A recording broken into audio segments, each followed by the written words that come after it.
Hi all, Yankee Farmwife here. I know it's been a hot minute, but I'm back.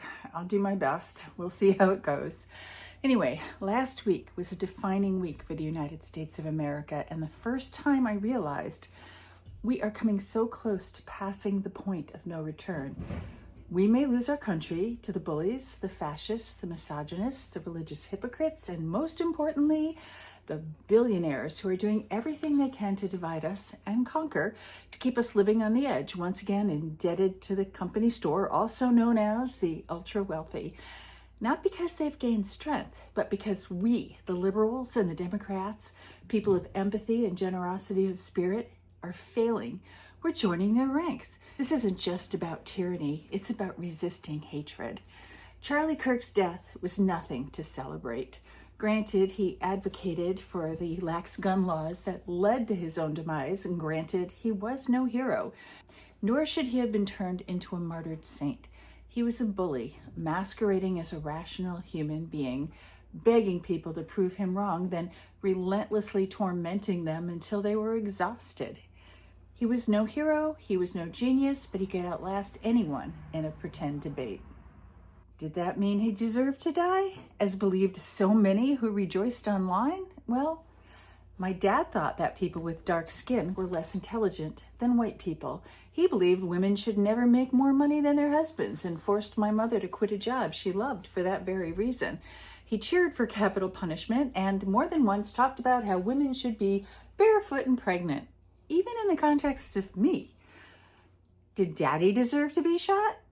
Does that mean we become a country of vigilantes taking out people who don't see things the way we want them to?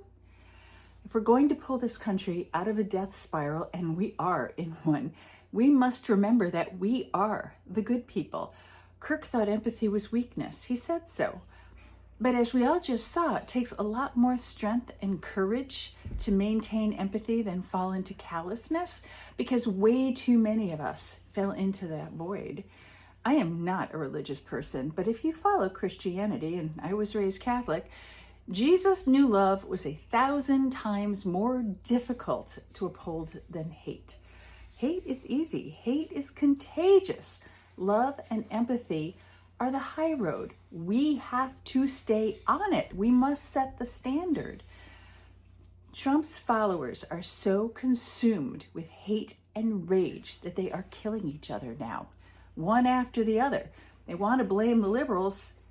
It was not a liberal who took out Charlie Kirk. It was one of its own. We got to take a step back from it. We are not those people. If we're going to save our nation from those who would make it small, we must uphold generosity of spirit. Think about this.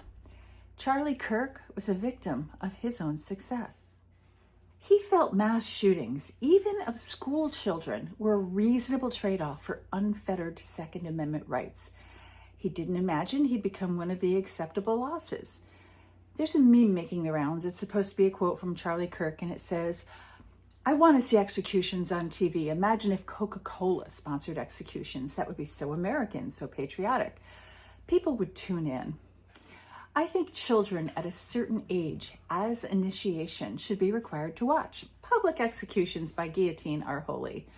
Now, I have searched high and low and have not been able to verify this quote, but what I did find was this in Newsweek, February 24th of 2024. On his weekly panel discussion, Thought Crime, Kirk was discussing death penalties of those convicted of crimes, adding that not only does he believe there should be public executions, but that children should watch them.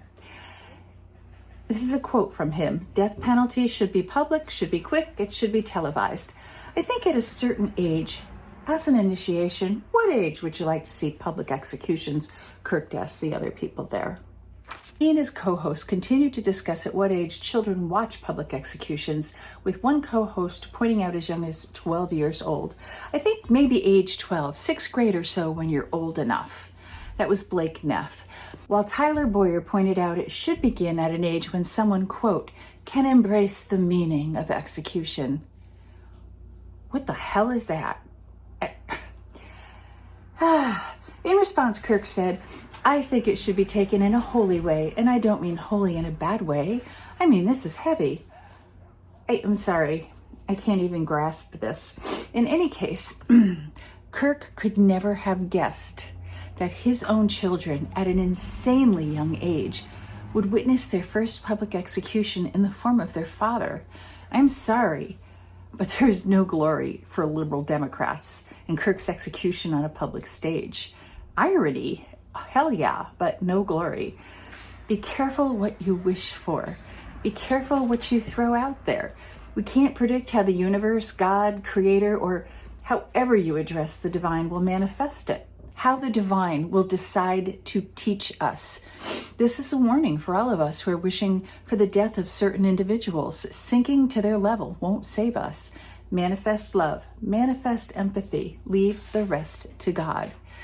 If we believe in the Constitution, if we believe in life, liberty, and the pursuit of happiness, if we believe that America is a place for everyone, including those with opinions abhorrent to us, then we can't rejoice in death by public execution, even if it was a member of Kirk's own team.